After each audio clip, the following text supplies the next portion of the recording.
Hey everyone, how's it going? And welcome to another week of TCG News. As always, if you guys are looking for Force Will singles or sealed product, be sure to click the link in the description below for a happy little hug factory.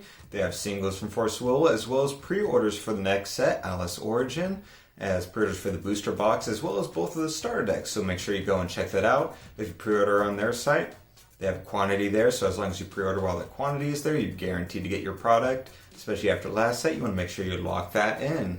And make sure when you go to order, you click that link in the description and make your order on the same time you click on it so they know we sent you over.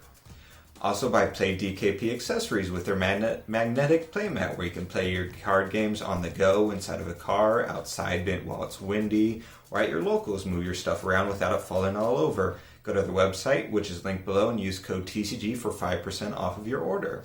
So a lot of stuff started this past week that we'll go ahead and get into. First of which is the official spoilers have started. So we had some sort of, I don't know if they were leaked or just foreign language ones, but we had the official spoilers in English and all that begin this past week. One thing that people notice is that there are no green cards as of yet. Usually with spoilers, they follow a pattern of release and different things like that as far as color by color, and it skipped over green. And Oscar has been tracking this all in an Excel file as far as what colors go where and their numbering and all that.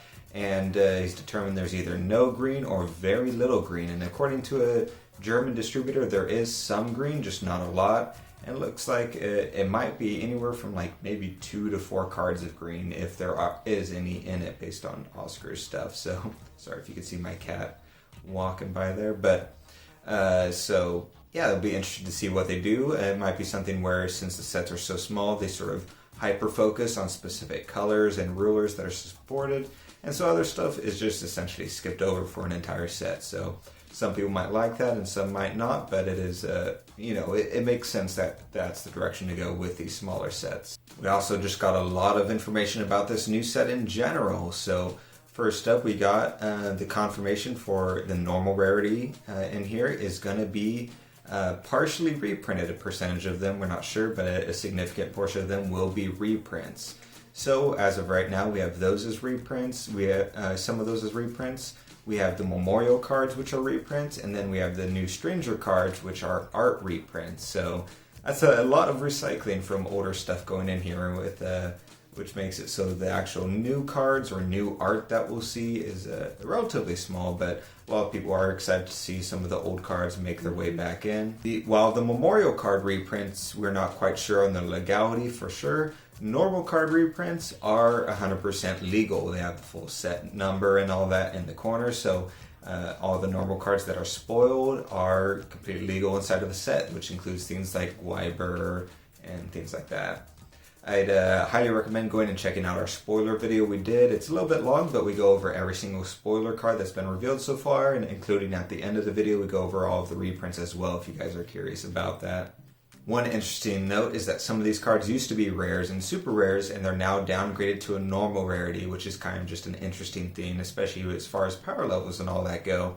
It'd also be interesting to see how that translates over to the pauper commoner format. We'll see how Justin handles that as well. New type of card was revealed as well in the form of strangers. So we got a sort of hint of this with the ruler reveal last week, that there was going to be some type of stranger typing. And it looks like strangers will be their own side deck, similar to a rune deck. And you'll have 2 of each stranger inside of the deck, like we had seen before. And so far, all of the mechanisms to get strangers are grabbing them at random out of the deck and mostly going into your hand, occasionally going straight into the field. The power levels of these strangers are definitely higher than the normal cards that you see in Force of Will. And it's assumed as of right now that they won't be able to go into your main deck. They'll only be the stranger deck, which would make sense based on their power level. They also have a new border, as you can see here, which is something that I had said that I wanted for rune decks, but unfortunately we didn't really get, so I'm glad we got something for here. I'm not a huge fan of this border, actually. I really don't like it, but I prefer it over just having it look the same as the other Force of Will cards, so I'm glad they did something different at least. And the color of that border changes based on the card color. And with the dual colors, it fades with 2 different colors, which I thought was pretty neat. The Faryab ruler was spoiled as well, so this was really cool to see her. The artwork is really nice and exciting for me because I collect Faryab cards, so it gives me something else to collect.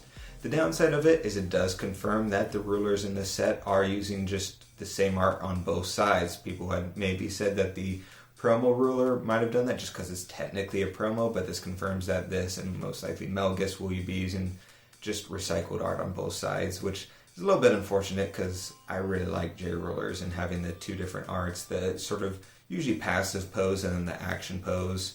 So I'm kind of bummed out about that, especially for Faryab seeing that. Also, upon reading this, also the regalia as well, but mainly the rulers, it was noticed that it sort of follows a pattern. I had noticed this and mentioned it to Oscar, and someone had posted in the group as well and showed this, that the ruler side specifically is sort of copy-paste a little bit. So Arthur D. Faryab had pointed this out on the Facebook group, and he laid it out as a pattern, where the pattern is energize, stranger. If a regalia of a specific attribute enters the field, choose one of the below. If it's a specific type of regalia, choose up to 2 instead. And the 3 themes are add a random stranger card to hand, resonator removal of some sort, and judgment of 0 for that turn, and card draw of some sort. So you can see that's the pattern of the promo card and this card, and most likely it will be continue on to the Melgus card. So as long as the J-Ruler sides are pretty different, it isn't too big a deal. Although they are kind of similar, although I think the Faryab is a little bit better. We talk about this on our spoiler video as well, but it is something to point out that it seems like not super big variety with rulers, especially like we had seen back in Atlas Cluster, unfortunately. Next up, we're going to continue talking about Vite Ramen again. So if you had missed it, I highly recommend going and checking out an interview I did with the CEO and founder of Vite Ramen.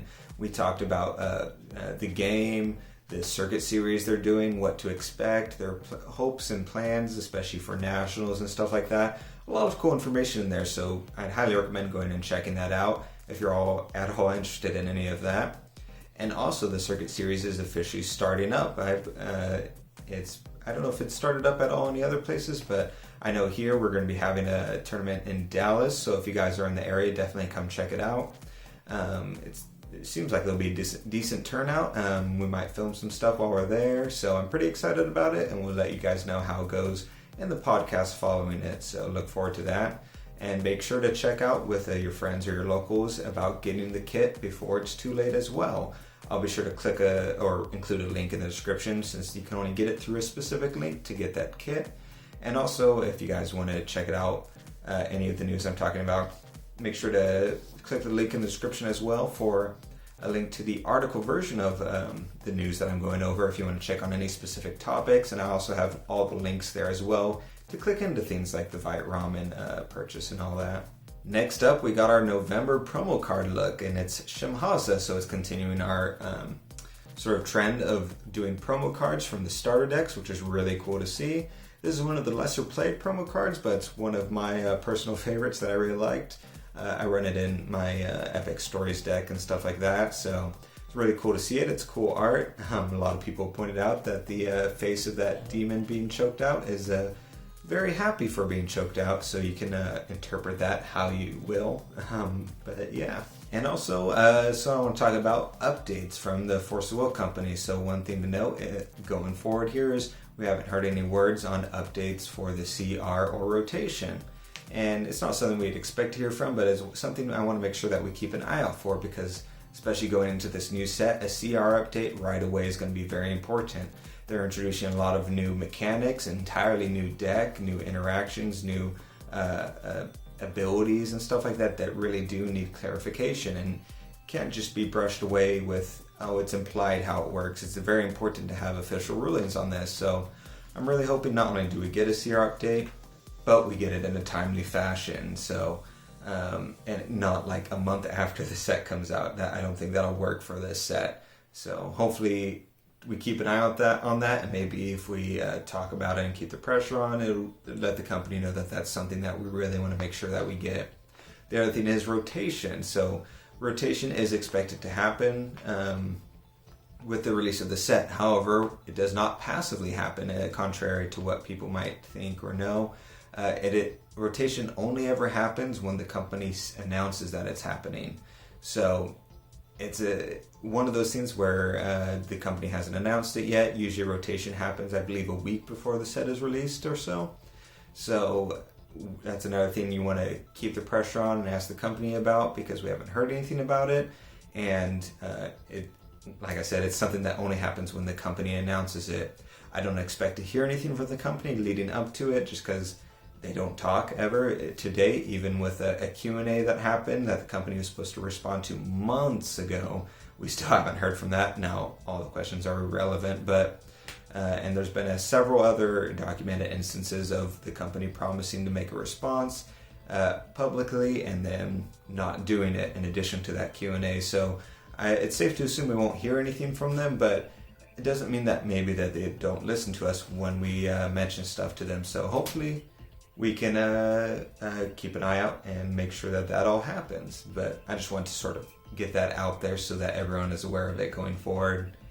But yeah, so that's all the news for this week. Let us know what you guys think. If I missed anything, let me know, and we'll see you guys next time.